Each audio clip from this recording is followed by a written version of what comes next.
Feet రోడ్లో ఉన్నాయి. దాన్ని 4 లైన్లు చేస్తున్నాం. ఇంజనీర్లు కూడా దాన్ని ప్రణాళిక చేయమన్నాం. ఎటు నుంచి అయితే అత్యధిక క్రౌడ్ గతంలో వచ్చిందో గౌరవ ఎస్పీ గారు కానీ కలెక్టర్ గారు కానీ మిగతా ఉన్నతాధికారులు చెప్పిన దాన్ని దృష్టిలో పెట్టుకొని ఆ ప్రాంతంలో రోడ్లు వైడన్ చేస్తూ విలేజ్ లిమిట్లో రిస్ట్రిక్టెడ్ ఉంటే విలేజ్ గ్రామంలో ఉన్న ప్రజలకు ఇబ్బంది జరగకుండా ఆ ఇళ్లన్నీ డీటూర్ చేసి పైనుంచి ఒక రింగ్ రోడ్డు టైపులో కూడా తీసుకురావాలని సీతక్క మనసులో ఉంది.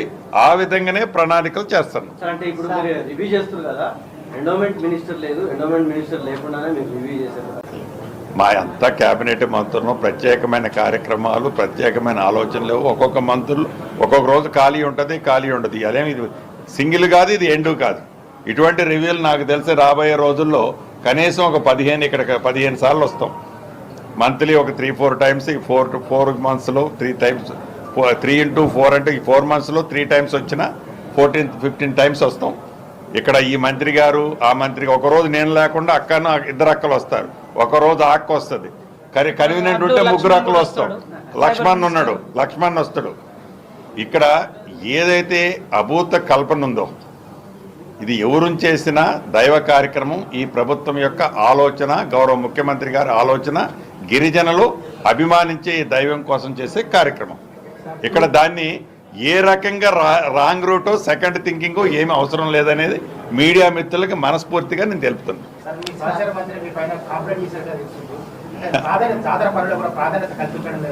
అన్న ఇక అన్ని దీనికి ఇప్పుడు నేను వచ్చిన దాని సబ్జెక్ట్ ఇది. దాని గురించి మీరు శ్రీనివాసరెడ్డి అంటే ఏంటో, శ్రీనివాసరెడ్డి టెండర్లకు ఎట్లా తాపత్రయపడతాడో, 60 కోట్లు 70 కోట్ల టెండర్ల కోసం శ్రీనివాసరెడ్డి కంపెనీ తాపత్రయపడుద్దా లేదా వాళ్ళకంటే కూడా ఇక్కడ కూర్చున్న మీ అందరికీ తెలుసు. సో దాని గురించి నేను ఎక్కువ మాట్లాడను. అందుకే నేను కూడా మీరు ఏదో మీరు పేపర్లో రాసినా నేను రెస్పాండ్ కాను కూడా. అంటే నాకొక్కటే ముఖ్యమంత్రి గారు ఒక ఆదేశం ఇచ్చిండు, ఈ ప్రభుత్వం ఒక ఆలోచన ఇచ్చింది.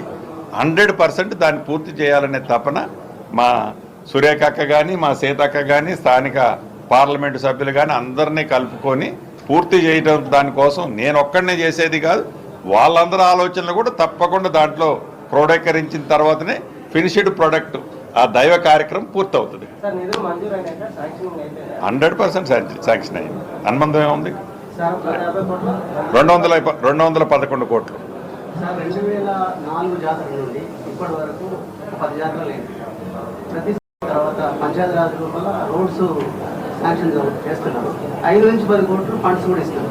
అంటే ఒక 10 into 10 వేసుకుంటే 100 crores. అందుకే కదా ముఖ్యమంత్రి గారు చాలా స్పష్టంగా చెప్పాడు. సింగిల్ లేయర్ కంటే డబుల్ లేయర్, ట్రిపుల్ లేయర్ వేసి కనుక కడితే అది పర్మనెంట్ స్ట్రక్చర్ ఉంటుంది. ఇప్పుడు మన ఆలోచన కూడా అదే. ఇందాక నేను జాతర వచ్చిందంటే జంపన్న వాగులోకి వరదలా నిధులు పోతున్నాయి కాబట్టి ఆ వరదలాగా నిధులు పోనీయొద్దు. జాతర అనేటప్పుడే పనులు కాదు, ఇది 360 days పవిత్రంగా గిరిజనులే కాదు గిరిజనేతరులు పూజించే దైవం కాబట్టి దీన్ని ప్రత్యేకతను దృష్టిలో పెట్టుకొని ఓన్లీ జాతర టైం అప్పుడే కాదు దీనికి నిధులు ఇవ్వటము. ఎంత రిక్వైర్మెంట్ ఉంటే అంత ముందే ఇచ్చేసి పర్మనెంట్ స్ట్రక్చర్స్ ఏదైతే గౌరవ స్థానిక శాసనసభ్యురాలు మంత్రివర్యులు అడిగారు అటువంటి కార్యక్రమాలు ఉన్నాయి. ఇప్పుడు మీరు చూస్తారు కదా, రేపు వేసే మనం రోడ్లు కానీ కట్టే కన్స్ట్రక్షన్స్ కానీ ఇందుట్లో టెంపరవరీ ఏమి ఉండవు, శాశ్వతంగా ఉండే కార్యక్రమాలే ఈ ప్రభుత్వం చేపట్టుద్ది. దానికి ఇంకా కొద్దిగా నిధులు అటు అయినా పెరిగినా కూడా దేనికన్నా మిగతా దగ్గర అడ్జస్ట్ చేస్తాం. కానీ ఈ సమ్మక్క సారలమ్మ దగ్గర మటుకు గౌరవ ముఖ్యమంత్రి గారి సూచనలకు అనుగుణంగా మా ఆడబిడ్డలు సమ్మక్క సారలమ్మ ఆలోచనలకు అనుగుణంగా ఈ కార్యక్రమం పూర్తి చేస్తాం.